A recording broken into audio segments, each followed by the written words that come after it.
Hello guys, welcome back my channel পূজাতে। কেমন আছো তোমরা? আই হোপ কি তোমরা খুবই ভালো আছো, আর আমিও খুবই ভালো আছি।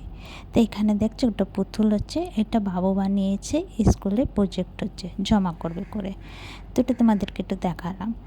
তো সোয়াবিন খেতে খেতে, পুরনো তরকারি খেতে খেতে বোর হয়ে গেছি। তো ভাবলাম চলো একটা নতুন কিছু বানিয়ে তোমাদেরকে দেখাই।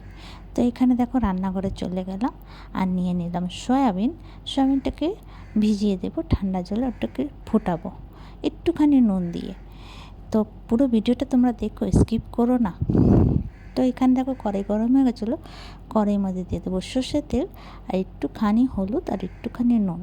আর যে ছোটো ছোটো করে আলু কেটে রেখেছিলাম সেটা ফ্রাই করব লাল লাল করে। তো এখানে দেখো আমার সয়াবিনটা পুরো ফুলে গেছে। এবার আমি জলটাকে পুরো গেড়ে গেড়ে গেড়ে গেড়ে একটা বাটির মধ্যে সয়াবিনটাকে আলাদা করে রাখবো। তো এই যে দেখো সমস্ত সয়াবিনটাকে আমি আলাদা করে রেখে দিয়েছি, আর ওইখানে আমি আলুটা মধ্যে মধ্যে নাড়াচাড়া করতেছিলাম। তারপরে এখানে দেখো লাল লাল ফ্রাই হয়ে গেছে, এবার আমি তুলে নেব। দেখছো?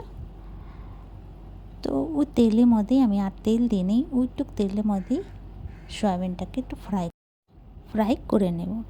সয়াবিনের মধ্যে কিছু দিই নেই, বাস তেলের মধ্যে ফ্রাইটা করতে হচ্ছে। আর এখানে মিক্সি জারের মধ্যে টমাটো নিয়ে নিলাম, পেঁয়াজ নিয়ে নিলাম, একটুখানি আদা নিয়ে নিলাম, জিরে নিলাম, শুকনো লঙ্কা নিয়ে নিলাম, আর কয়েকটা কোয়া রসুন নিলাম, একটুখানি জল দিয়ে পেস্ট বানিয়ে নেব।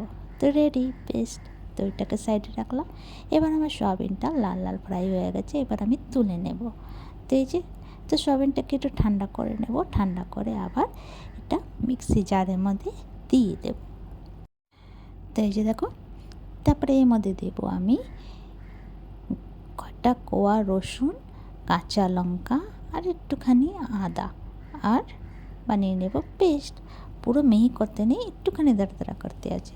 তারপরে একটা বাটির মধ্যে এই মিশ্রণগুলি ঢেলে নেব। তারপরে দিয়ে দেবো অর্ধেক পেঁয়াজ কুচি কুচি কেটেছিলাম, তারপরে 1.5 চামচের মতন বেসন দিয়েছিলাম, একটুখানি নুন দিয়েছিলাম, আর গরম মশলা।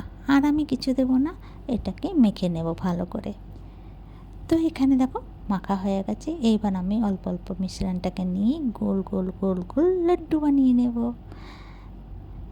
তো এই যে দেখো, তো চলো এইভাবে আমি সমস্ত লাড্ডু বানিয়ে নিই ফটাফট। তো তোমরা এই তরকারিটা বানিয়ে খেও, দারুণ হয়েছিল খেতে, খুব সুন্দর হয়েছিল। তো এই যে আমার লাড্ডুগুলি তৈরি হয়ে গেছে। এবার আমি আবার কড়াইটা বসিয়ে দিলাম গরম করতে, তারপরে সরষের তেল দিয়ে দেবো। এই যে লাড্ডু বানিয়েছিলাম এক একটা করে তেলের মধ্যে ফ্রাই করে নেব, সুন্দর করে লাল লাল করে ফ্রাই করতে আছে, একদম কুরকুরা টাইপের। তো এখানে লাল লাল ফ্রাই হয়ে গেছে, এবার তুলে নেব। তো রেডি। তো তোমরা চাইলে এটা সস দিয়ে এমনিও খেতে পারো। তারপরে এই যে তেলের মধ্যে দিয়ে দিলাম গোটা মশলা, যেমনি জিরে, শুকনো লঙ্কা, তেজপাতা, 2টো এলাচ ফাটিয়ে দিয়েছিলাম, আর একটা ছোট্ট সাইজে পেঁয়াজ কুচি কুচি কেটে দিয়ে দিয়েছিলাম। পেঁয়াজটাকে একটুখানি 2-3 মিনিট তক নাড়াচাড়া করে যে সমস্ত মশলাটা বানিয়েছিলাম ওই মশলাটাকে দিয়ে দেবো।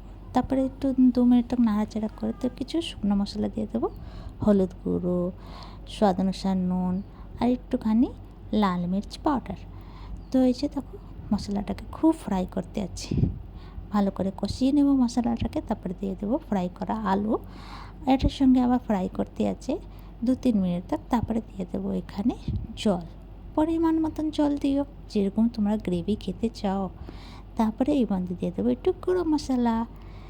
তো এই যে একটুখানি ফুটে গেলে তারপরে যে আমি লাড্ডুটা বানিয়েছিলাম সয়াবিনের, সেটা এক একটা করে দিয়ে দেব। তো আমি কিছুটা সয়াবিন রেখে দিয়েছিলাম গোটা, কেন কি আমার বাবুটা সয়াবিনটা ভালোবাসে, তো এটার উপরে একটু ছড়িয়ে দেব।